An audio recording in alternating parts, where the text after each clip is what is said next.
Welcome back.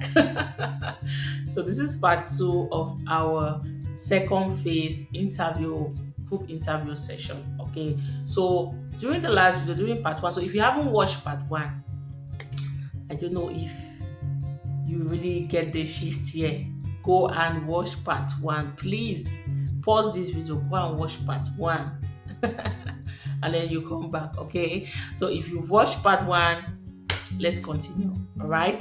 And I hope that you've made up your mind as to the program you want to study, and you've searched for universities, and you've made up your mind about the program and university. Okay. So for today, what I want you to do, I'm gonna check up next time.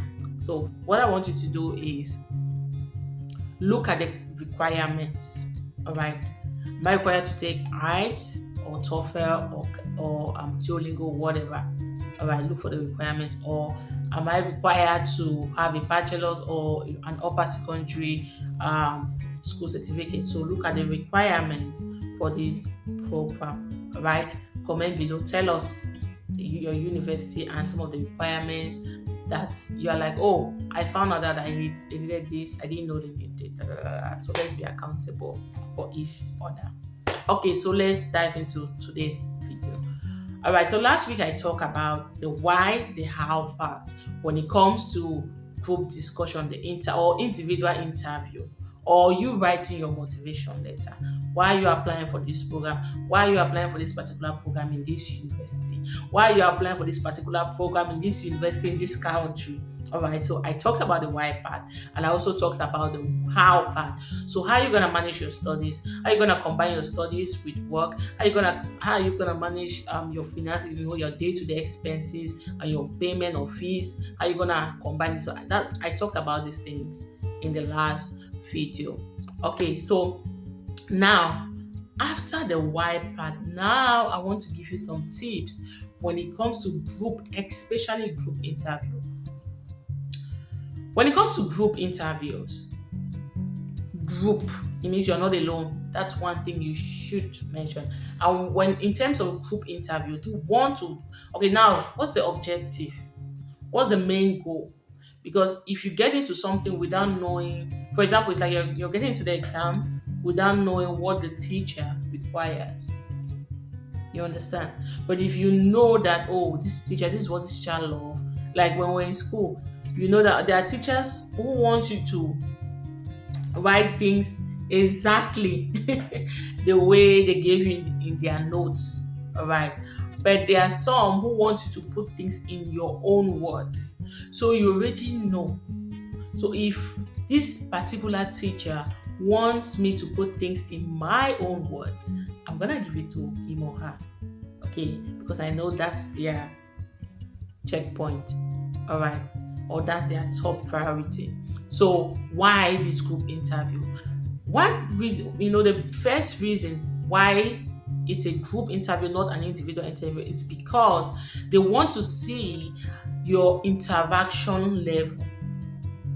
When I talk about interaction level, is they want to see how you can communicate with people from different cultures and still maintain, a level of serenity. You understand? Like you're not talking while others are talking. Like you're not just quiet while others are talking. Like you are not talking for too long so that others will listen only to you. I'm the only one that wants to answer this question. You understand? So that's what they want to see. If you can actually communicate and interact with people from different cultures. Why? Because in almost all the programs, you have group works. So if you can't communicate and interact with people from different cultures during this group interview, then how do you study with them? See, when you come here, you have groups. Your group members will be here. You'll be like, what kind of trouble? Like, how can they put me in this kind of group? I hate this group. So it's a big deal. Trust me, it's a big deal. I had a situation I don't want to call names, one of the schools that I was working with, and I was called up. I wasn't teaching that particular course, but the teacher was like, oh, you have a master's in intercultural communication, at least you have the background knowledge. Please, this is a situation. We had a student from Ghana who was in a group with, I think, students from Finland, Estonia, and there was this guy from the UK. All right, it was chaotic. Oh my god!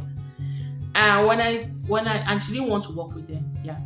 So when I asked her, when I called her by the time I spoke, like, and she said they think they know it all, you know. They keep making decisions without listening to my own side, da, da, da, da, da. So it was chaotic. And I told her, why do you think? Why? Like, did you ask? Did you chip in something? Like, I don't need to chip in something. They were just talking. Like, but you need to tell them that, hey, I have this idea. And then I realized it was more of a cultural thing. And I had to go back to the teacher. I'm like, this is the situation. Anyways, long story short, there was no way we could resolve this. We just had to ask her to do her own thing. So that's why they want to see. This information I'm giving you is firsthand because I've been a student here in Finland and I've worked with groups and I've seen the challenges. I've been a teacher here in Finland. I've worked with students and I've seen the challenges when it comes to putting students in groups. It's terrible. You sit one day and a student will just come to you, Mr. B, I don't want to work with this person anymore. And you're like, oh my God. So this group discussion is a big deal. It's a big deal. So they want to see how you can tolerate. They are seeing your facial expressions. They are seeing the kind of words, how you're asking a follow-up question. Like, I'm not trying to say when you go there, you don't talk. No. It's like, if this person is talking about this thing, for you to be a good listener, you're going to ask a follow-up question to this person. All right. And if it's your turn, you talk and it's like, okay, don't say, I don't want to talk too much. You don't complete your sentence or you don't complete whatever you were saying. Make sure you speak and you let it be. For others, you give others 10. So that's the first objective. They want to see if you can actually work in a group of international students. All right. So that's the first. The second reason come to your English skills. Before coming to your communication skills, let's talk about the English skills. Your spoken English, because remember in the first part, in the first phase, you've been writing. Now they want to see how fluent you are in English. And when I talk about being fluent, don't go and fake accent. Speak. Speak. You know, when I talk the way I was, like, I speak. If you listen to me, like if you've been on my channel, you understand that there are some expressions, there are some exclamations, there are some code switching that I do because that's my identity. I'm from Africa. This is how we talk. You know, I've lived here for 8 years. I can't start trying to talk. It's only 8 years now. Before coming here, you know how many years I've lived in Cameroon. You know, so please don't fake your accent. If you are from Ghana, I want to see that really Ghana accent because we know them. Nigeria, they have theirs. Those from Kenya, they have. Indians, they have. Bengali, those from Bangladesh, they have. Those from Nepal, they have. You know, people, they have their different accents. Even those from the UK, they have. US. I don't need to speak in a way, because when you start faking accent, you're giving yourself up. You're giving up because the confidence is not there. If I want to speak like someone from the UK or the US, I'm not sure I will speak freely like this, you know. But this is me. So be yourself. Speak the English that you know. The most important thing is are you grammatically correct? It's not about the accent. They are not looking for the accent. All right. So they want to know, they want to evaluate your spoken English. That's one objective. So when you're speaking, speak professional and formal English. All right. speak professional and formal English. When I say be yourself, I'm not saying you tell somebody that Oga or my sister. No, no, no, that's not what I'm trying to say. Like, be professional, be formal, and still be yourself. All right. Okay. So the next thing they are looking out for in this group interview is your communication skills. Intercultural communication skills. Communication skills means, how do you listen? When others are talking, do you just look down? Because you'll be in front of your computer, it's online. Are you just maybe punching your phone? Because whether I like it or not, at times you do that unconsciously. But just put your phone or whatever away. Focus. When people are talking, sit and listen to them and be nodding your head, because you are listening. That's communication skills. And when you want to ask questions, ask follow-up questions. So follow-up question is the sense that, all right, I'm talking about, I heard Finland is cold, so I am really, even though Finland is cold, I'm ready, to really experience, looking forward to experiencing the winter and everything. And then the next person, Canada is like, what's the link between these two? That's what I'm trying to say. So your communication should be in line with what everyone in the group is saying. You should also ask follow-up questions, which means that you are listening to what this person is saying, and you should know when to come in. All right. And there are times when you want to come in and someone is also coming at the same time. You should be the first to say, oh, okay, maybe I'll let you go first. You go first.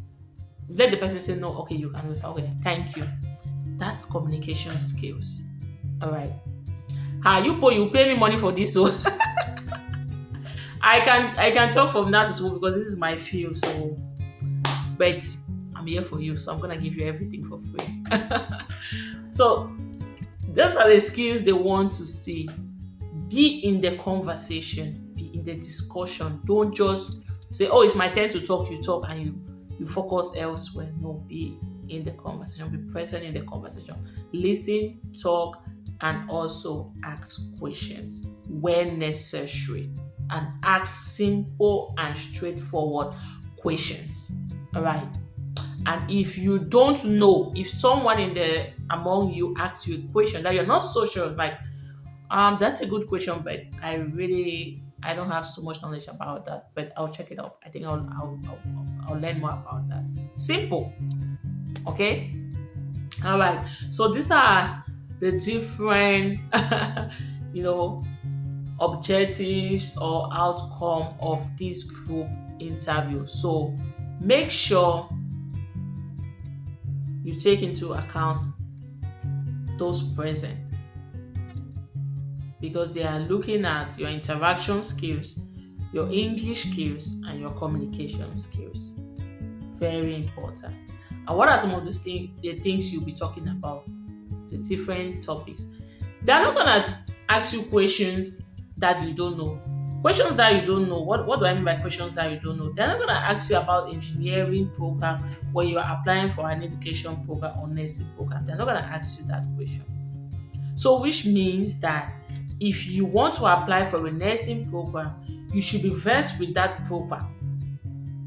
So it means they're not going to ask you anything that you are not so aware of. About Finland, you should read more about Finland. You should read more, you should even know about the different seasons. And that's why I always talk about, sometimes in my intro, I just talk about how, now is autumn, now is winter, now is summer, and this is what is going on. So you can also read about this online. And also your university. Look up for this university, check it out. Follow them on Facebook, follow them on LinkedIn, follow them on Instagram, so that you have the updates, so that when you're talking, they know that you know where you're coming. All right, you know where you're coming. You're not just coming to a university you have no idea about. You know what's going on there. Your updates. You know their updates. So you're up to date with what is going on in that university or in Finland. So those are the different questions you'll Why this program? What makes you apply for this program? Why did you apply for this program? Why this university? Why Finland? How are you gonna navigate studies and work? How are you gonna take care of your day-to-day expenses and your fees? What's your motivation towards this program? That's different. All right. For example, if I'm taking an education program, what motivates me, towards this becoming a teacher? I can talk about one of my best teachers in school. I really love the way he or she look out for us as a teacher, and I really want to become like her. She really inspires me to become a good teacher, and that's what I'm looking forward to.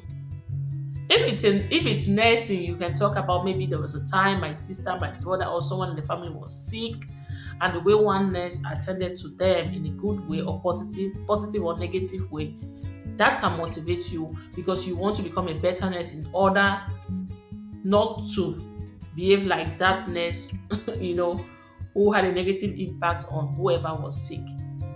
So this is how you connect the dots, okay? All right. So I hope that these 2 series or episodes of entrance exam has been great and you've learned enough. All right. Just slow down, watch the videos, take down some points, and go to the website of the university that you want to apply, also like the program, and get to know more about them. All right. So it's nothing. You'll be fine. Okay. So if you think, of which I'm not sure there's anybody who wants more, if you think you need a one-on-one, if you want to sit in front of me and I'm sitting in front of you and we go through this one-on-one, reach out to me, send an email to emieduconsulting@gmail.com and book your one-on-one session with me. I'll charge you because I've given everything here for free. So if you want more, you have to pay. It's fair. It's kind of motivation. That's one thing that motivates me with one-on-one. You pay. All right. So I hope to see you next time. And remember, your assignment for today is check the requirement for the program you are applying for. All right. Comment below. I want to see if you've done it. Okay. So until next time, remain blessed, and you can do this. You will do this. In Jesus' name. Amen. So see you next time. Bye.